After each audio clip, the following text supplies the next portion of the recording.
après-midi chez vous, mesdames, messieurs. Bienvenue à ces bulletins d'information. Washington considère la situation en RDC comme une menace directe et inhabituelle à la politique étrangère des USA. À cet effet, le président Joe Biden a maintenu les sanctions américaines arrêtées contre certaines personnes de la région ainsi que celles liées à l'appui du Rwanda au groupe armé M23. Rapport de fait dans cet élément. Suivez. Le président américain Joe Biden a prolongé d'une année l'état d'urgence national lié à la République démocratique du Congo pour la raison que la situation des troubles militaires et de déplacement des populations liées à l'Est continue de constituer une menace inhabituelle et extraordinaire pour la politique étrangère des États-Unis. L'International Emergency Economic Power Act autorise la Maison-Blanche à déclarer l'existence d'une menace inhabituelle et extraordinaire lorsque, pour la sécurité nationale, la politique étrangère ou l'économie des États-Unis qui provient en totalité et en grande partie en dehors des États-Unis se trouve embarrassée, ce qui est le cas. Cette loi autorise ensuite le président américain, après une telle déclaration, à bloquer des transactions et à geler des actifs pour faire face à cette menace. Ceci s'apparente au cas d'une attaque réelle contre les États-Unis pour le président américain qui peut, à ce stade, également confisquer les biens liés à un pays, un groupe ou une personne qui aurait contribué à l'attaque. Pour rappel, le 27 octobre 2006, le président George Bush avait ordonné au blocage des biens de certaines personnes qui contribuaient au conflit en République démocratique du Congo.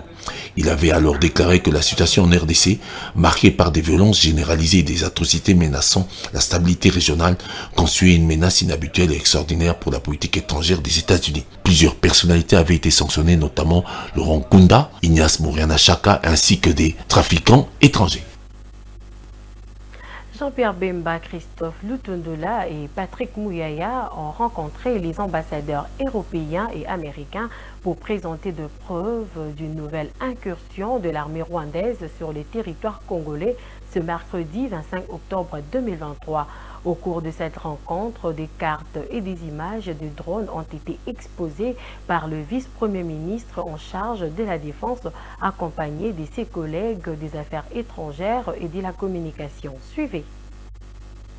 L'objectif de cette démarche, selon une source gouvernementale, est de partager des informations cruciales et surtout de sensibiliser et de prévenir la communauté internationale sur la situation. Parallèlement à cette rencontre, le président Félix Tshisekedi a eu un entretien avec Rosanne de Bilderling, la nouvelle ambassadrice de la Belgique accréditée en RDC. La diplomate belge a déclaré avoir échangé sur le soutien diplomatique à apporter à la RDC dans ces contextes. Avec le partenaire européen, l'ambassadrice belge condamne le soutien du Rwanda au M23 et des sanctions ont été adoptées par l'Union européenne. Elle a ajouté de soutenir les initiatives visant à apporter une solution si possible pacifique. Le bilan humanitaire est déjà lourd.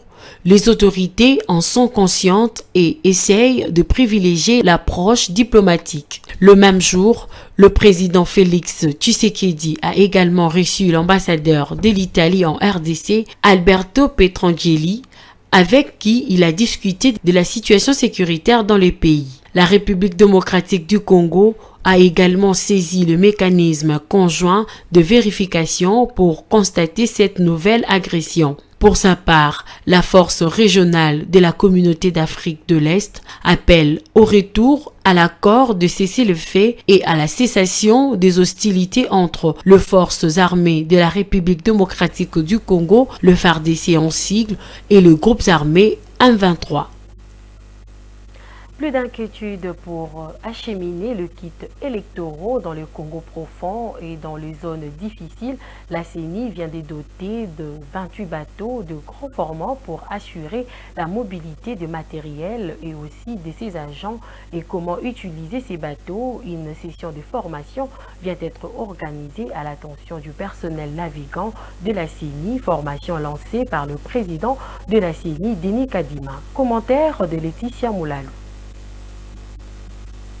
La Commission électorale nationale indépendante, CENI, s'est dotée de 28 bateaux, dont 9 de grand format, pour renforcer le déploiement du matériel électoral sur l'ensemble du pays et plus particulièrement dans les zones d'accès difficiles. C'est dans ce cadre que le président de la CENI, Denis Kadima Kazadi, a lancé le mercredi 25 octobre 2023 la formation du personnel navigant devant assurer la mobilité du matériel électoral et des agents à travers le territoire national en prévision des élections du 20 décembre 2023. Je vous invite à vous appliquer en vue d'acquérir toutes les instructions prévues dans le programme de cette formation. Sachez que les bateaux mis à votre disposition sont exclusivement destinés au seul transport de matériel et éventuellement du personnel opérationnel de la CENI. Pour sa part, le rapporteur adjoint Paul Moindo a présenté les objectifs de cette formation de 2 jours qui sera plus pratique que théorique et dont les bénéficiaires sont des capitaines et des matelots.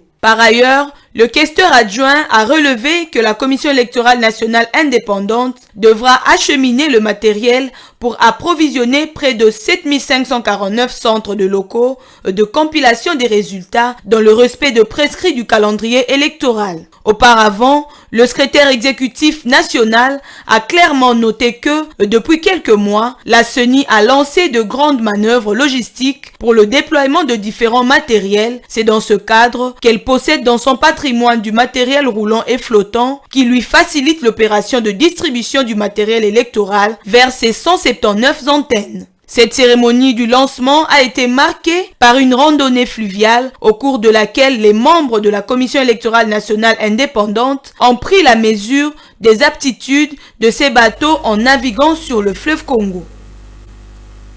Et voilà, c'est la fin de ces bulletins d'information. Merci à toutes et à tous de l'avoir suivi. À la prochaine.